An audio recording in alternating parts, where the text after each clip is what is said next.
Hi everyone, welcome to another episode of the GenAI CIO Podcast, episode number 18. I'm just really happy and Shiva really appalled that we've reached episode number 18. Right. Thanks again to our listeners. We're back with another week of updates from the world of GenAI, and as has always been, Shiva, out of the 8 news that we're going to cover, 3 are about new model launches. Right, surprise. And so let's dive deep into it. Rishabh this side, founder and CBO for GoML, which is a GenAI solutions provider. I've been joined by Shiva, founder and CEO for Lizer. Right. Thanks Shiva again for joining in. I'm going to start with something which is very interesting, which kept all of us, busy last week in reading through how does it actually affect the whole industry? Because till date, I think we've been speaking about different models being released, then probably different tenets within this, like how the Copilots, GitHub Copilot, Microsoft Copilot actually supports developers and so on and so forth. But Cognition just went all in and they've launched, at least what they claim to, is the first AI software engineer in true sense, called Devin, right? And when I was actually literally going through the announcement to the CEO, I literally had goosebumps, Shiva, right? And the reason for that now is that while we've had these individual, units around, like the copilots I was just highlighting, that have supported developers in developing code, certain snippets of code, helping them debug, testing, building in test coverage, and etc., right? What Devin claims to do is do an end-to-end, life cycle of code development, management, project management, and so on, right? Which is what a human developer ideally would do across the life cycle of development and debugging and testing that code, right? And when I was actually going through the initial set of stats, it's and two things that people have highlighted that it actually is really good at. One is debugging of the code, right? And it has actually been able to probably identify and solve issues up to the percentage of 13.68, whereas any other software in the past has been able to reach close to 1.6% of fixing issues. It definitely is a huge leap, right? And the second piece primarily is learning to code on newer languages, right? Which probably the co-pilots have suffered in the past. So these are the two standout areas that I've actually read on the blog posts and across the Reddit community.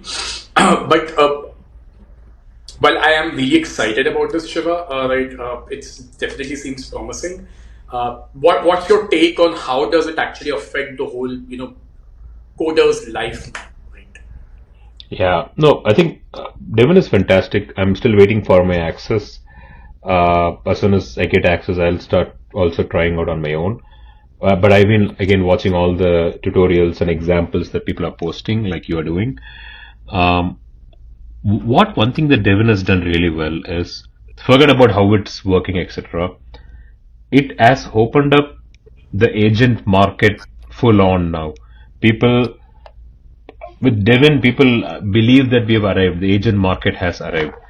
Lizer being an agent framework company for enterprises, we've been saying the same thing to enterprise companies, say, you know what, you can build and run agents privately. But Devin made all our jobs easier because people now can get more, I would say, justification even internally to tell their CEO or their board on why they should start adopting agents. So fantastic job again by Devin. I saw someone using Devin not just from a code error fixing standpoint or GitHub update standpoint. Devin also went ahead and started acting as a software engineer in Reddit actually, so that someone did an experiment in Twitter where it could actually it created a thread in Reddit saying, I'm a software engineer charging $150 per hour. I'm here to take care requirements. So it also started conversing. So it's not like just a GitHub expert. It can actually also impersonate a software engineer. So that's the sophistication that Devin has. One could always argue that, hey, even Claude 3 is really good, or ChatGPT-4. ChatGPT is already really good with GPT-4 from a code development standpoint. What people forget to realize is in case of ChatGPT and Claude 3, human is the pilot. Like we are in the pilot seat. We actually ask, okay, generate a code for this, code for that, or fix an issue in this code, etc. What happens with Devin is now in the pilot seat because it's an agent and we are just watching. Devin is doing all the job, thinking, going, browsing. We are in the pilot seat, which is fantastic, which is what is the huge difference between what Devin does and what ChatGPT and Claude does.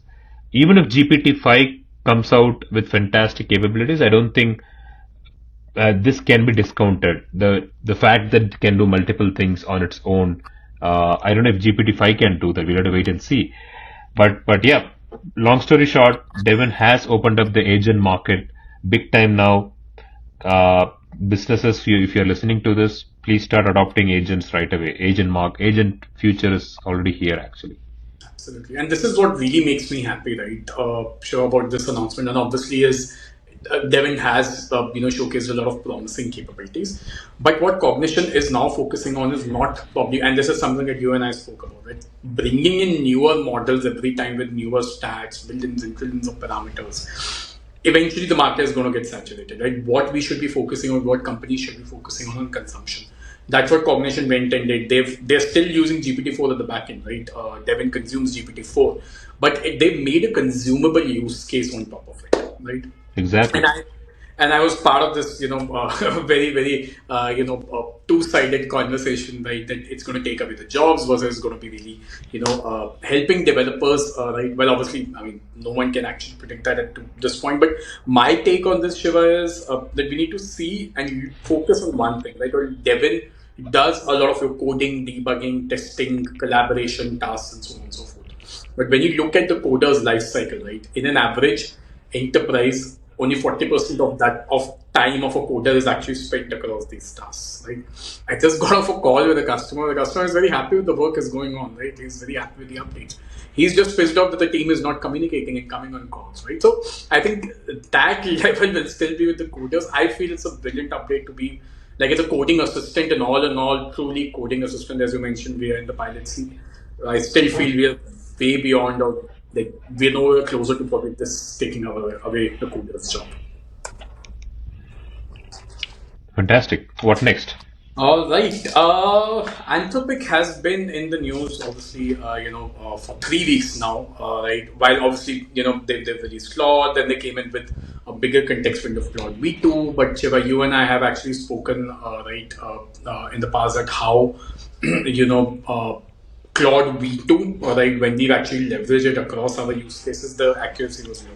But then they came up with an announcement with the suite of models for Claude 3, and oh my god, what an announcement it was.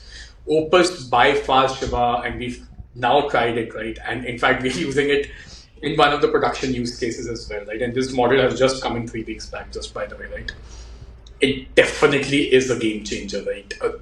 If I have to look for an alternative from GPT-4, cost-effective, integrated with Amazon Bedrock, Opus is the model to go to. But what they've also done now is they've completed the family of models. Now they've released Haiku as well. So addition to Sonnet, Opus, now they have Haiku as well, right? Now, obviously, how this trio actually works, Sonnet is a smaller model that can be deployed at edge devices. Opus is more enterprise-focused model that has a bigger context window, can solve larger or more complex use cases. But now how Haiku is there, and the proposition that they're bringing in with Haiku is speed. For our listeners to probably understand, if you really look at it, GPT-4 primarily processes around 100 tokens at the best per second, right? Turbo at best does around 15 tokens per second. But Haiku claims, and we're yet to try it out, but Haiku claims to process 21,000 tokens per second, right? For a prompt of up to 32,000, context window. What does that mean? It's almost equal to 30 pages getting processed per second, right? Now, Shiva, just imagine the use cases that we can build on. I can just give it my, sales reports, right? And it will actually start understanding and interpreting it real time, right? I can actually give it access to the database records. It will start interpreting and understanding, right?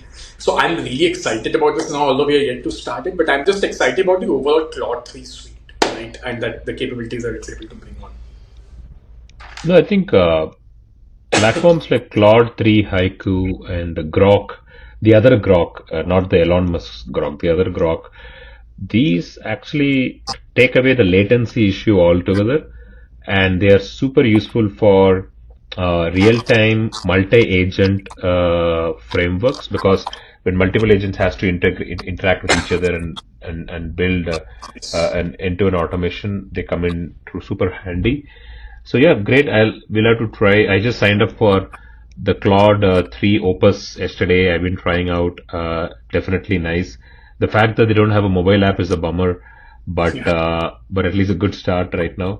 Yeah, I mean the fact that it's also available on Amazon Bedrock is a massive plus for customers running on AWS now. Claude finally has hit the right knock, and hopefully they keep a pace with what GPT is planning to do with GPT-5. So Absolutely.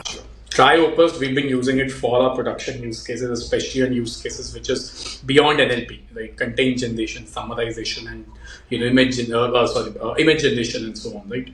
It's definitely at par with what we've been using from GPT. nice. Okay.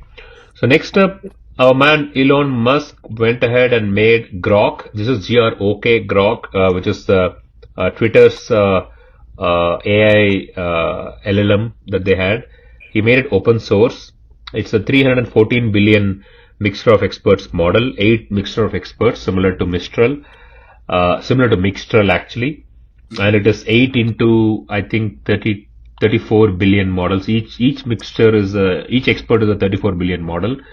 And the best part is they've also launched the open weights. It comes with open weights, so people also can see the weights. In fact, they've kind of made everything open except for the training data, because obviously the training data is the Twitter's own data, so they cannot share that to the market. But he's kind of said what he will do. He said he's going to launch, make it open source, and he's made it. Vinod Khosla was famously pulling his leg, asking why aren't you open source? Because Vinod Khosla is obviously backing OpenAI a lot, and there was open criticism. But then he made it open source, and it's Sam Altman's turn. They won't do anyway. He's made it very clear in, I think, yesterday's interview that we saw with Lex Friedman as well, that they're not going to make open source for sure. But yeah, he's done it again. He said he will do, and he's done it again. No, absolutely. See, while obviously he brings in his own eccentricities, sure. I would say I'm not a big fan. I'm a follower, definitely yes. But I think this definitely probably proves, that he is stuck to his word. Honestly, at least we haven't, or probably we don't even plan to consume OK Grok. I don't think so. It will be, my perception is it will not probably enter the mainstream production No, category. It will be more of a humorous bot, a blatantly open bot, as he's made X as well now, right? So it'll be a good, fun tool for him to stay relevant in the market. But I don't see this coming anywhere near the item or what GPT does, to be honest. I agree. I mean, it's just it's already clear that it's not going to compete with Mixtral or Llama 2 right now. And people are also realizing that what will you do with all these open source models? Eventually, you'll have to host and use an API to consume it. I agree with you. It's not going to make or change anything big, but at least he's made it open source. So kudos to that. Yeah, he's stuck to his mind, right? Yeah. All right, What next? moving from creating buzz in the market to actual use case solving, right? While I'm a big fan of Midjourney, I've always been sure. Stability AI probably started the whole generation piece on the image side, but I think this somehow, and while we'll speak about stable diffusion in the next update, but they somehow lost that sheen, right? We've been leveraging Midjourney in a lot of production use cases where we're doing actual image generation, prompt-based image generation, right?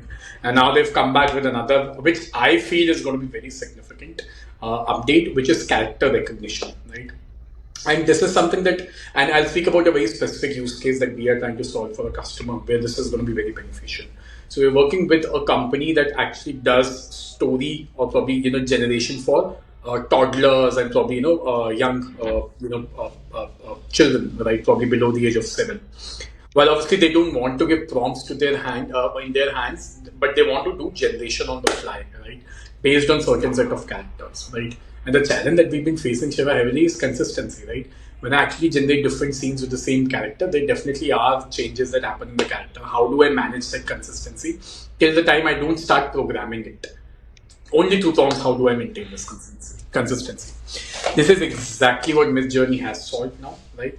So, and again, I've really not tried. I was just going through one of the launches that they've actually done, and I was really impressed. Is that now when you actually generate characters across scenes, right? Or when you do image generation across scenes, you will be able to, or they've devised within the model's memory to identify and store those characteristics, right, in the recall of the model, as we call it in the ML world, right? Not only that, not only probably what you're actually doing real time.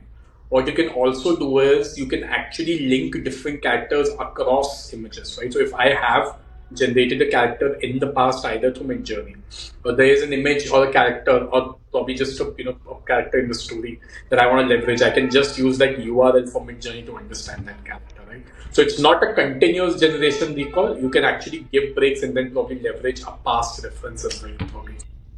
So I'm really, really excited, especially for the use case that we're developing. It's going to be really useful for us. Really excited for this. It definitely changes the way how the whole media industry can leverage these models. 100% is yes.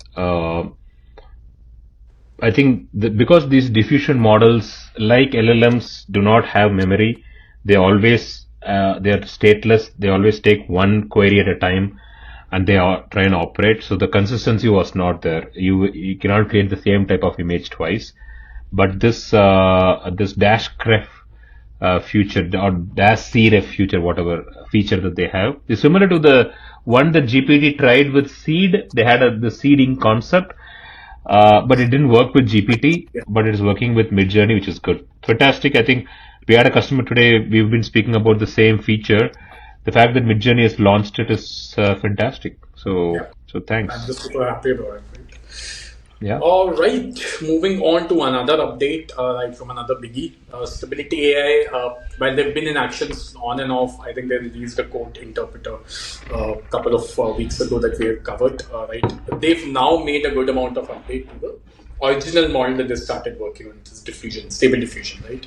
While I just mentioned that Shiva, they probably were a harbinger in the image generation field, but slowly they started losing that sheen, right? But I think stable diffusion, right, the announcement that they made is it's not just one single model, it's a suite of models, right, which range from 800 million, parameters to 8 billion parameters, right?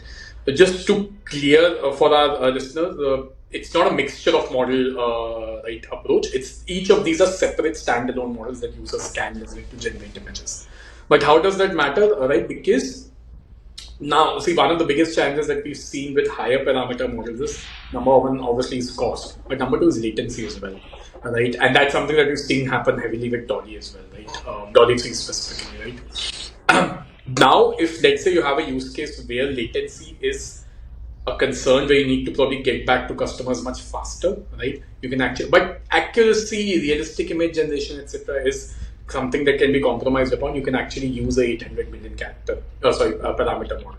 But then when accuracy needs to be really good, but latency is something that can be compromised, you can actually go for a higher parameter model. Right? So that's the flexibility that they've given. But that's not even the differentiator that they've brought in with stable diffusion, right? Now, generally, what we've seen across these LLMs is that they're either diffusion models, which is what stable diffusion initially was, right, which was leveraged for generating images, or they were transformer type of models, which is what your GPT or llamas of the world are, right? Now, what is the difference between the two? Obviously, is that when a transformer model works, it understands the overall layout of the larger picture, and that's how it starts predicting the next character, right? It doesn't understand the nuances or the details, right?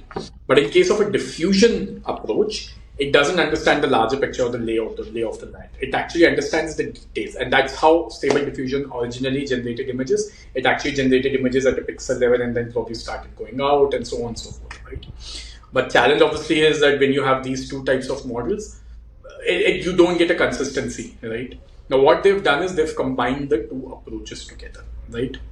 Now, which is you have a layout that is generated leveraging the transformer capabilities, and then you start looking into details and generating these, images keeping in mind the details and nuances, right?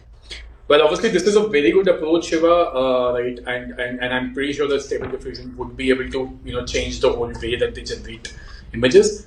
But, from the launch post, I was able to see one problem that was there, right? Which I'm pretty sure a lot of our listeners would have noticed as well. That when you actually do this type of an approach, since you're actually generating images at a detailed level, and the image that they've actually used in their launch is a bus in probably a New York street, right? It becomes a problem with very realistic images because if you see the building's shadow is actually on the right side, which means the light is coming on from the left side, but the bus's shadow is actually on the front, which means the light is coming from the back, right? The windows on the buildings are not consistent and so on and so forth. So while this might work out for run of the mill type of images, but I think realistic images still need to be improved a bit. I mean, the way you put it across is really very nice. I think viewers, this is probably the best way to understand how transformers work and how diffusion work and how these two come across together. Rishabh has put it in a very nice and easy way to understand. I don't have any comments on this technology, except for the fact that it is a launch thing. We need to see it in production, how the whole thing works out. I would still say it is not a tried and tested technology. It is a good, I would say it's a good experiment, to be honest. How it will work really in production is something we need to wait and see. But it's definitely a good approach to get started. Kudos again to the team for doing this. Absolutely. All right, Okay, what next? nice. Cohere, which is an enterprise, I would say AI company like Lizer. So Lizer and Cohere, we compete. Lizer focuses around data privacy and secure AI agents, while Cohere has all of these but provides an API to customers. So that's where I think we are slightly different. We follow the SDK model, they provide API model. Though Cohere is a competitor, I should give them credit to what they launched last week. So from a GenAI CIO standpoint, it is super important for our viewers here because we want to be like, this is the best example to show you that we are unbiased in our effort to cover the right news for you.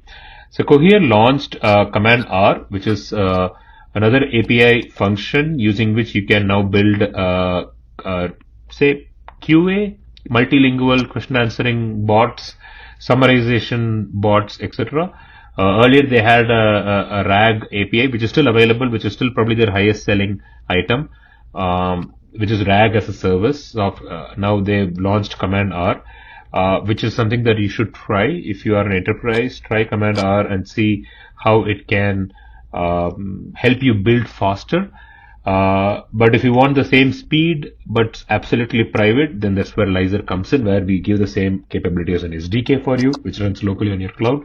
But Cohere, again, I admire what the company has done so far. In spite of a couple of pivots, they are still going really strong. And so Cohere, I don't know if you know, Cohere started as a GPT-4 competitor last year. They were competing with GPT-4, trying to, they were building LLMs. So now they've gotten into more on the enterprise, the consumption side, which is what you keep talking about, right? Consumption, it's all about consumption. So Cohere, they pivoted into consumption side and they're doing really well. So that's definitely an advantage that enterprises should try on the Cohere Command R feature that they launched. And it comes with 128K token as well, so quite sizable token. I think in the backend they might be still using Llama probably, because I think Llama is like the source of every open source and other new closed source LLMs. I think Grok is also running on Llama. Mistral is also running on Llama. Everything was built on Llama. So that way, Facebook as Meta has done a massive thing. Cohere, I think, is also probably running on Llama as its core. But yes, another fantastic update for enterprises. It's a brilliant update. First of all, like kudos to Cohere. The only challenge Shiva, I have is that the space is becoming very very crowded, right, over a period of time. Like got massive high performing tools that actually help you leverage content, be it your structured or unstructured content, right? The challenge that I've seen with at least enterprises is that they don't want, like, it still comes to and that's where again, not because we work with Liza and treating this, but the where I've seen easier adoption is that they want to build something which is very custom to them, but how can that be done faster? Number one, and how they can have more control on their data as well as the underlying code, right? So I think that's where adoption of such tools, at least I've seen with enterprises, becoming a challenge. Yeah, and this I think that'll continue to increase as we move forward in the market, actually. Okay, next up, very weird update. Apple is in talks with Google to use Google's Gemini, the smaller model, Nano, I think, on Apple devices in order to enhance the LLM capabilities. I think they're trying to find if Siri could use Google Gemini, right? I mean, Google is already paying multi-billion dollars to Apple to be the search engine on Apple phones. We all know that. So I think I would probably read this differently. I would say it's more of a commercial discussion that Apple and Google has had, and I think it's something has worked out there. And so Apple is adopting Google. But yes, it doesn't probably, we don't have to judge Apple's capability or lack of capability to launch their own LLM. I think it's more of business partnership than a technology partnership necessarily. That's my reading. What do you think? I no, Shiva. I am like obviously, Apple has done a lot of things lately differently, which they've never done in the past. Like one of the models that they actually released, I'm forgetting the name of the model, Rabbit or something, which they open sourced. Obviously, no one adopted it, but Apple has never open sourced anything, right? Now coming in touch with Google, right? And I really admire this update, right? Because at the end of the day, it's business that they're running.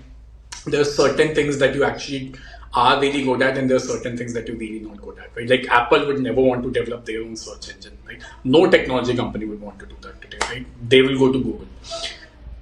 I'm a big fan of Apple. I mean, I'm recording this through an iPhone. I have an Mac. I use Pods, etc., etc. But Siri sucks, right? When you compare to other NLP tools, right? Engine, it sucks, right?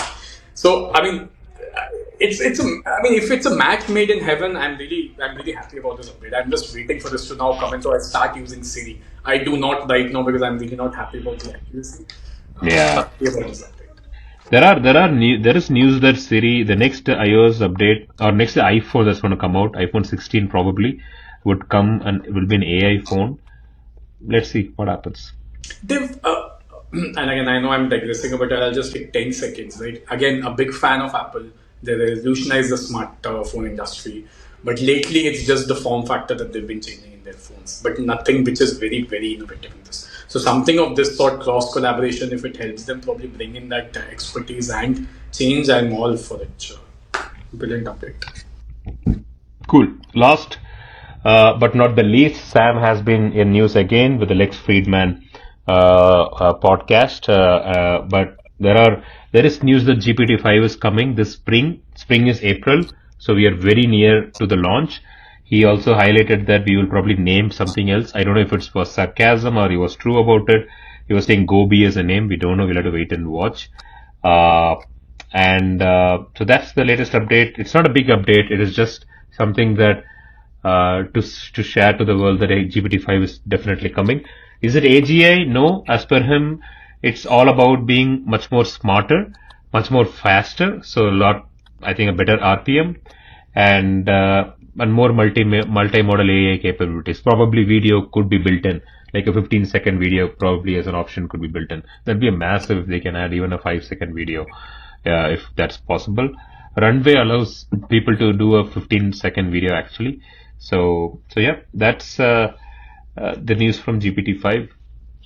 No, I think the strategy that they're actually, or Sam Altman, right, has been doing is he already knows that OpenAI has made a stance in the market which cannot be challenged for the next coming couple of months at least, right? And staying relevant, because obviously the last model that they released was probably Turbo, right, which was released last year.